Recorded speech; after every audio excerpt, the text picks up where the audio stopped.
Well, it's that time again. Ladies and gentlemen, it's time for the interview with Craig-Veltri.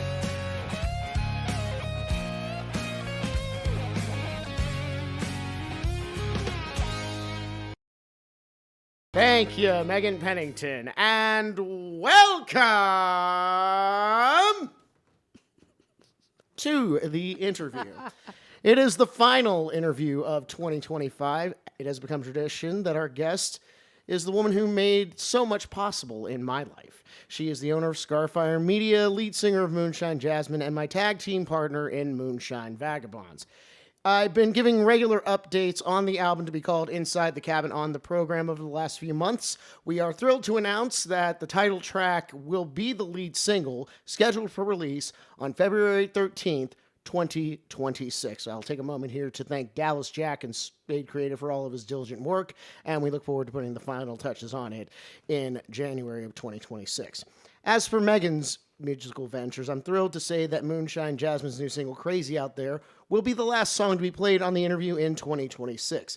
It will also hold the same spot on part 2 of the interviews here and music showcase, dropping next Friday at midnight on the Scarfire Media Podcast Network. Recording on location in Pittsburgh, Pennsylvania, here she is, the Sorceress of Scarfire, Megan Pennington. Mama Meg, welcome back to the interview. Thanks. It's weird being in person. I don't think we've ever had a chance to do it like this before. That is not true. We actually did an in-person. I think it was 2024. We did one in the old Scarfire, the attic. Oh yeah. Interview. We just didn't tape it. We didn't tape it for the live audience at that time. That is true. That is true. Well, it's good to see you in person again and not through some tiny little box.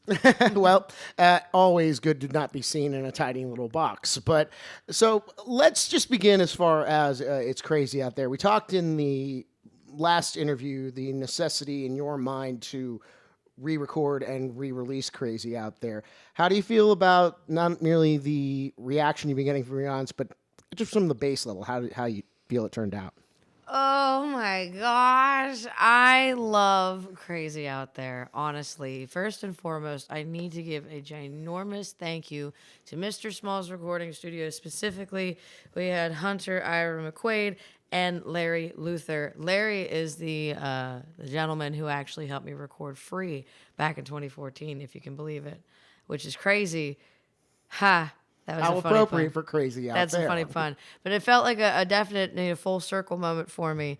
And the first time I was there, his intern Nate helped us with Free and Big Ball of Crazy and knocked it out of the park. And once again with Crazy Out There, Ira was the intern this time and was amazing. In fact, if I have the opportunity to, I'd like to record with them again. But the song is great. Everything worked out great. We had recorded the song as a band, I want to say it was in January or February. Right. And then when it came time for the mastering, we had to go back in, re-record the bass part, which is now Alex playing the bass, if you listen. And if you listen real carefully, you can tell that a guitar player is playing the bass part because he's trying real hard not to just dive into it. But all around, I really like it, and I know the guys do too. It is well done, and you also mentioned when we did the interview with the Grassroots Show on Butler Radio a couple weeks ago, you also mentioned that you actually called in a couple of family members as well to fill in some gaps as well. Didn't your drummer's dad come in and do some parts? Oh, yeah, I was like, what are you talking about? Yeah, Ben Osmond called his dad, Brian, to come down and play the rhythm guitar part. I'll say this of Brian's. There's no doubt in my mind that Ben is his son, and both of them are just really cool guys. Oh, wonderful people to work with, amazing musicians, amazing people just to chat with. I think I spent the majority of that recording session chatting with Brian, just like yucking it up. Because he's in film, so he was telling me all of his stories about working as I think he's a cameraman. I could be wrong, but like he had some really neat stories about like traveling the world and doing some cool stuff. So yeah, it was a fun time. And of course, we got to record in the new Mr. Small's recording studio, which is now right across the street from the Fun House. just being in that space, what do you think that added to the overall production of it compared to what you were going to release initially? Well, I know that it definitely was the most unique recording experience Because that it's I've in an had. old church like Mr. Smalls Yeah, is. yeah, it's in an old church, and when you go in, the way that they have it remodeled, the first room is just like all those recording booths you see in the movies. There's the big board, the big tall stuff, the big window, and you're like, it's amazing. And the wall. Take me back to Studio B, would you Right, please? right. The window that they have to watch you looks into the rest of the whatever the main room is of a church. I forget what they call it. I think it's a vestibule. Yeah, thank you. And where the altar. Comment down below if you know better. Yes, please. The altar, what used to be the altar, is now like a stage that they like separate with these like wheelie walls. So all the guys are like separated. If I would have filmed it, it would have looked like the old Brady Bunch intro with the way they were just like sectioned off. It's almost. I have half a mind to say, did they use reel-to-reel tape? That's almost an analog way of recording a record. So they recorded us all together at once with our own separate tracks running, but we could hear like the general ambiance of the room, but they were able to get like individualized tracks, so it felt like we were playing in a main band setting, but they were still able to like track us down. It was really unique. I assume also it's pretty time, not constraining, but what would the opposite of it be? Efficient, I should say, because I think you and I both have just done an album track by track by track, but getting the whole band together, it probably was a lot more of a quicker turnaround, correct? Oh, we ran a 3-hour recording session to Right. get everything down, including the vocals. We only went back to do the bass part again because Tyler left the band and I didn't want to have him on the track. So had we not needed to do that, it would have been just a 3-hour session in and out with a mastering session after. Well, as far as the going forward of Moonshine Jasmine, obviously you have filled in the bass player part. You had a new player with you when you guys were doing the Millvale Music Festival earlier this year. Do you have a permanent? Can you say if for certain you have a permanent static replacement on bass for Moonshine Jasmine at the moment? We do. His name is Chris Volpini. He's one of the best in the region. He's also the bass player for Aristotle Jones. Aristotle Jones. Yes, Aristotle Jones is somebody actually, not to digress. Aristotle, if you're watching this, hey, hi, another project I'd like to get you to know. The Moonshine Vagabonds and Moonshine Jasmine both should be playing with Aristotle. He's right up in that like blues, like sultry, kind of grimy, but not so like dirty type feel we're all going for. Foreshadowing for the album. But Well, I can't think of a better way to jump into talking about Moonshine Vagabond after we take a little break for station identification. This is the Craig-Veltri interview on the Scarfire Media Podcast Network. For more on Scarfire Media, check out all of our social media pages. Site's still under construction, but should be coming live soon within the next coming weeks. And in the meantime, in between time, as somebody likes to say, check out all the other podcasts here on the Scarfire Media Podcast Network. Coming soon to the Scarfire Media Podcast Network, Mommy Rockstar, starring Megan Pennington. The Cool Brother Podcast is rocking and rolling as always. And, of course, as I like to call it, the Mothership Fire Pit. And thank you for listening to the Craig-Veltri interview. Like, subscribe, and share, would you damn well please. So we had talked around. We didn't really talk too much about the Moonshine Vagabonds record Inside the Cabin the last time we spoke, because we really didn't have that many songs and we really didn't have that much of a clear vision. And one thing that I would just like to say about just in the process of writing with you, you are probably the reason we've been able to pump out 8 songs for this next record is mostly because you are probably one of the most easy people to write with. And the reason that you're so easy is that we are so much on the same wavelength. I went back and listened to a couple of songs, and having listened to Crazy Out There, having listened to Done Running, having to listen to Free, a lot of those songs and a lot of that soundscape that you had done, it's kind of like I found my counterpoint as far as a songwriting partner is concerned. And I think that's why the ease of everything that happened, not merely just the events of 2024, before up into 2025 that it happened gave us a lot of fertile ground to talk about it. But I think the fact is that we are so much alike as artists and so much alike as performers that it was just a very easy thing to just kind of fall into. And I wonder if that's how you feel. Oh, absolutely. From the moment that we had a chance to speak at a very similar setting with my old show, I was drawn to your music because at first, with the real like real true to country stuff like Biloxi and things like that, I really thought to myself, this is what I wanted to do. When I told everybody I wanted to be a country singer, but then I sounded like Janis Joplin. There is so much crossover. Sometimes I hear, I mean, Ella Langley. There's no doubt that that woman's a country singer, but Right. there's a lot of country singers that can kind of ride the if you took away the accent, I think you could argue that what was her name, Lainey Wilson could have been a rock singer if you took. That's true. And it's funny that, when I started playing music, I never really saw those women in music. And I don't know if it was just because maybe like the rise of that sort of personality or what, but I wish I would have, because I wouldn't have felt like I had to turn away so much from country music. But working with you and seeing some of the other folks that I know who are considered like in that same network to an extent, like Southern rock counts and that sort of thing counts. And that's kind of where a lot of our crossover comes in a lot of different ways. And I have found this project to be one of the easiest, if not the easiest, that I've ever been in. Not just because you're a professional and it's easy to work with a professional, but like you said, the music does mesh. It's like mashed potatoes and gravy. As far as the stuff that we have written, and a lot of that will not be ready for public dissemination until February. We might give you little hints and drops as we've been doing on the Moonshine Vagabonds Instagram and Facebook pages. But as far as the 8 songs, what is the one song on this upcoming record that you're most excited? We haven't recorded your vocals yet. What's the one song that you're really excited to get in the booth and sing? I'm most excited for 2, actually. I want to do Inside the Cabin so bad. And oh my God, does Golden Highway sound amazing? Shout out C4. The C4, song was friend of the great show. before they touched it, but then Dallas and the crew went in there and like, I get my hair metal moment. I'm so excited.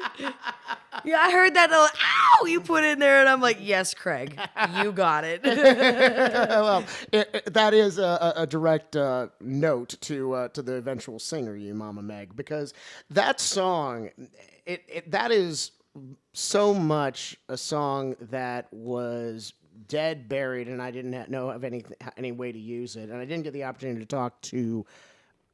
I didn't get the opportunity to talk to C4 about that when we had her on the program, but in talking to her about in the writing process of it, that song that's like version number 3 of that song. I had written one set of lyrics and it was a little too angry, and the other set of lyrics it was a little too angry, and then I bring it to C4 and she came out with the title Golden Highways for what it was, because I told her I'm thinking Aerosmith for this kind of song.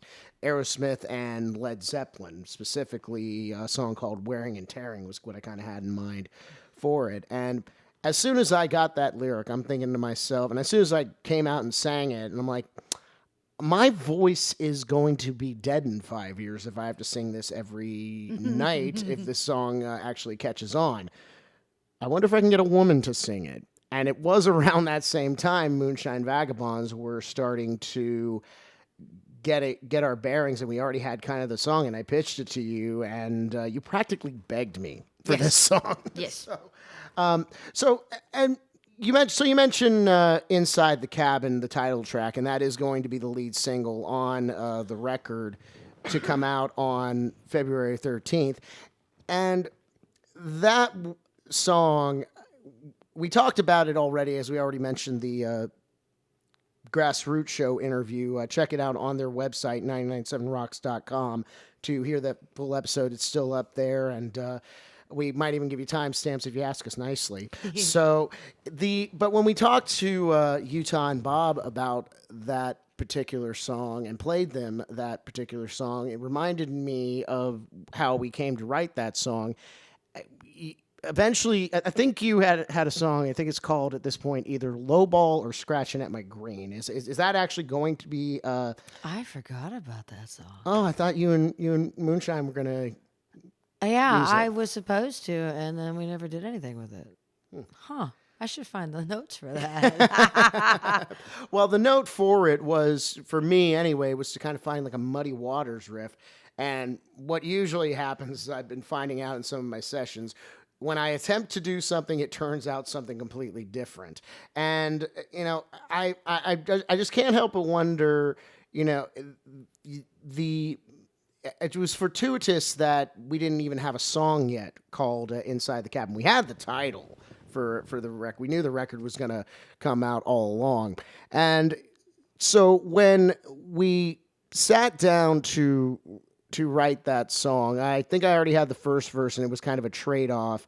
What do you remember about that the session when we actually came together with that riff that came out of Lowball? Well, I will be honest with you. The only thing I remember from that writing session was that I was really in a bad mental space. So it felt really good to write about what it was we were writing. And it was funny because we ended up, we ended up writing each other's verses essentially for Inside the Cabin. Essentially, I mean, we were writing it about one person at first, and the verse that I came out with was what you are singing on the record, Yeah. and the verse that you wrote is what I'm going to wind up singing. The singing roles were reversed because, I don't know, I looked at it and was just like, so much for the promise of every lie you told. Well, it could fit both, but both. But I think one person talked a little bit bigger than the other. So, and then into the second verse, we were talking about building up on other people's dreams. Oh, that definitely sounded more like one than the other person. So let me come to the tell the story of both of our former partners, and I guess I bring that up. It's like, what people don't seem to understand is that, everybody knocks Taylor Swift or anybody else that does these songs about all their partners and how everything went wrong. I think the difference is that not so much that, we're not blameless in anything that we did, but, it's more of we took, I think we took more of just a righteous stand. We said it's the through line for the song. It's the hook that isn't the hook. I don't deserve this. Right. So, but so as far as that song in particular, we've talked about many ways that we are going to do different things to promote the song. We're thinking about a music video. We've thrown across so many different ideas. Maybe it's going to be a short film. Maybe it's going to be an animated film. In an ideal world, what do you see Inside the Cabin being as far as what we put out in a couple of months? Well, I definitely see a gold record coming out for sure. Something that's definitely going to project the project forward. In terms of the media, though, I keep making the joke to myself that this is going to be our The Wall. Like, Yeah. make like a whole movie about it. Like if we were to make a movie and use that as the soundtrack, that'd be cool. But that would take a lot, and we have no budget. It would take a lot. I mean, I brought it up. Inside the Cabin is basically the Wall kind of analogy. Yeah. Because both we Inside the Cabin, it's supposed to be something that's like very. It almost sounds like an expose, Yeah. sort of. Yeah. And if you've listened to the program, and this will be the part of the show where I say, go back and listen to all the stuff. It's on Spotify. It's on all the social medias, and up to a point. And I think within the next year, I'm going to be re-releasing several episodes to be on the Scarfire Media Podcast Network from the old Scarfire radio days. And, we're coming up on, I know I started the show 3 years ago, And what we're looking ahead to in 2026 for what Scarfire Media was, and supposed to be. 3 years ago, I know a lot has happened, but Scarfire Media, as it sits right now, you're starting this thing up. Did you at all see that this is the position that our company was going to be in when you started it at that moment? Do you, another follow-up question to the audience, does she look like a person that has a plan? But hey, I have a plan. And the plan is to revitalize the definition of do-it-yourself as an independent musician. Mm-hmm. And I think that in a lot of ways and a lot of days we've done that. It was just have been taking a while to kind of find our footing, but the finding our footing was merely because I had kids, and then I had a husband who liked to drink, and now I'm a single mom again. So now that I've got my head back out of my behind, and a lot of things are starting to go my way once again, I see us continuing to truck along as a PR company, and I think Moonshine Vagabonds is going to be the first official client of 2026 for both booking and all other things. So. Yay, we're signed! Yeah, Moonshine Vagabonds signed to Scarfire Media. You heard it first, baby. Well, I do have a gift for you before we close up shop here.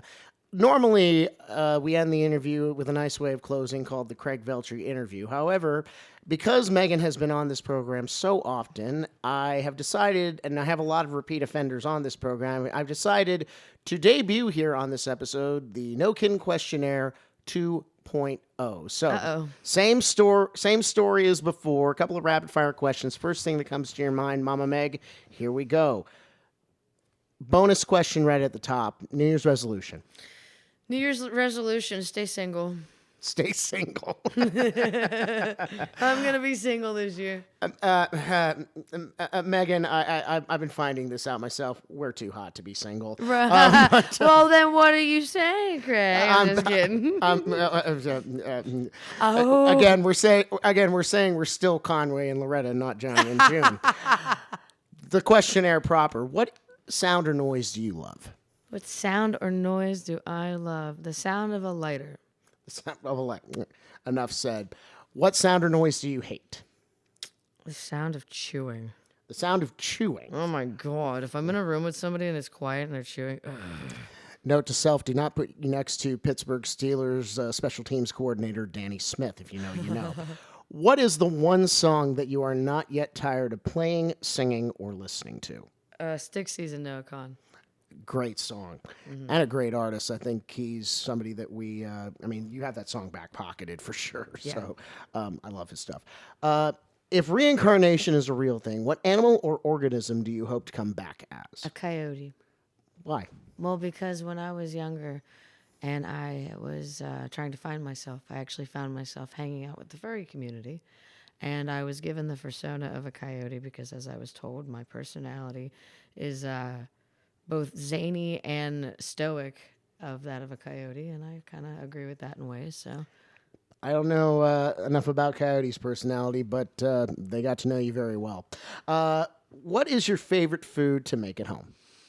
Favorite food to make at home? Chili.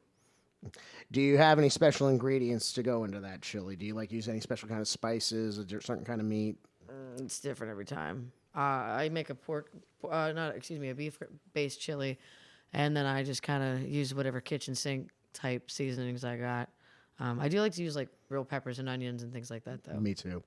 In fact, I came before we taped here. We had a chicken parm dinner that I had made, but I came this close to making chili. So next time, Megan Pennington, what is your favorite curse word? Fuck. I'm going to love asking that question to a few people. Last question of this questionnaire. If you were given the choice between starting life over with your current knowledge at age 6 or $10 million, which would you take?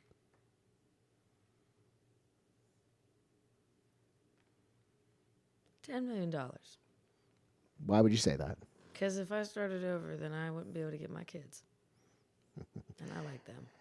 And how, obviously you like them. How, I'm sure you give your updates here and there on your program. How are they doing? My kids are good. I actually don't talk about them on the program much at all. And I'm very thankful when people do ask me about them because I don't want to broadcast, but I'm not going to like hide them. You know what I mean? They're good. Ryder's in kindergarten. He's 6, and Tallulah's 3, and she's a spitfire. I call her the inquisitive one. Yeah, my Nana calls her Sybil. Sybil. Oh my God. I hope not.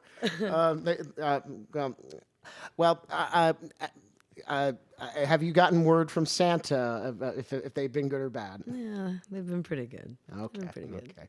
Well, Mama Meg, I cannot. I was about ready to count 2025 as a loss for a lot of reasons, but working with you has definitely. I wouldn't say this year's been a win, but you helped definitely pull it even. So thank you so much for always being the lifeline to me. And thank you, as always, for not merely being on the Craig-Veltri interview, but for allowing the Craig-Veltri interview to happen. And Merry Christmas. Of course. And I'd just like to say for everybody who's listening, thank you to Craig-Veltri for literally saving my life this year in more ways than one. So back at you. Merry Christmas. Well, to be frank, Megan, you owed me one.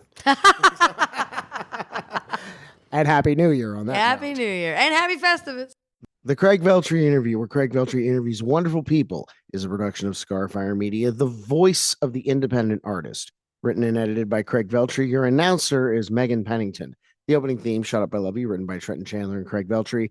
Performed by Craig-Veltri. Produced by Jack Gavin. We gave plenty of update on the Moonshine Vagabond project. One more time for those of you in the back.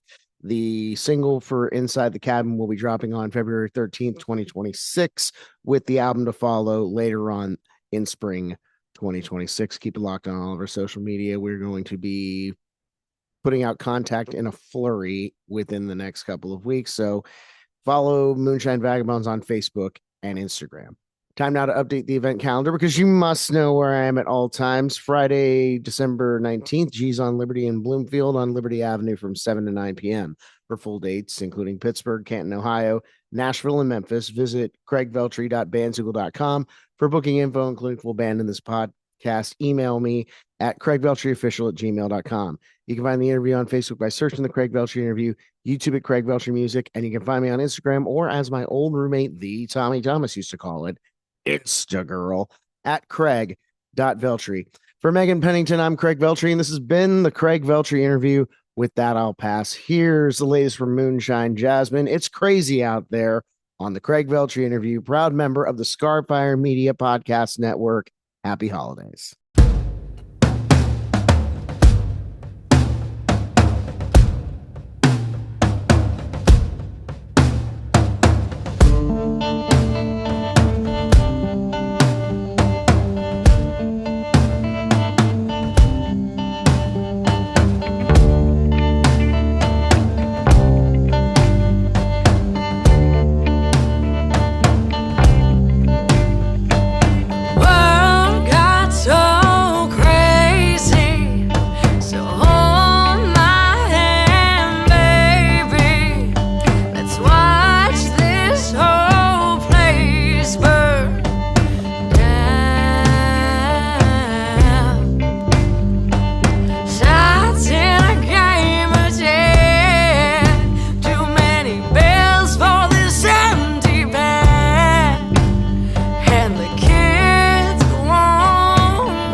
Let's watch this whole place burn down. Sides in a game of tag, too many bills for this empty bed. The kids won't go to sleep. Well, I'm too scared to focus, and I'm too tired to fight. If all I got is us tonight, then I'm doing alright. So dance with me, baby, it's crazy out there. Well,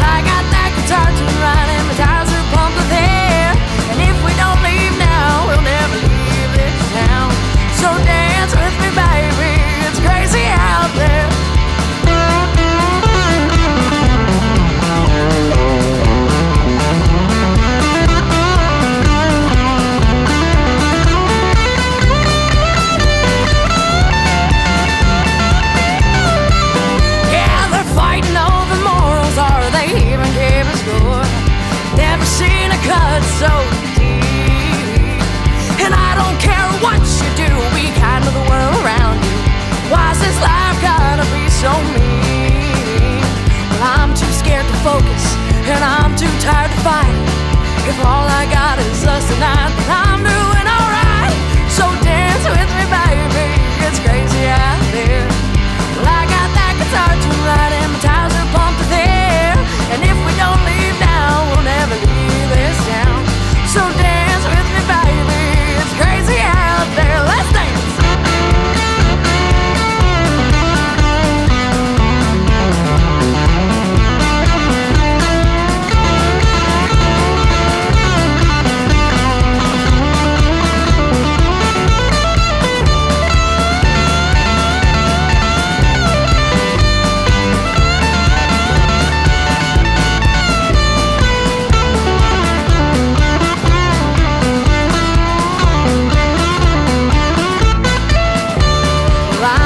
To focus, and I'm too tired to fight. If all I got is us tonight, then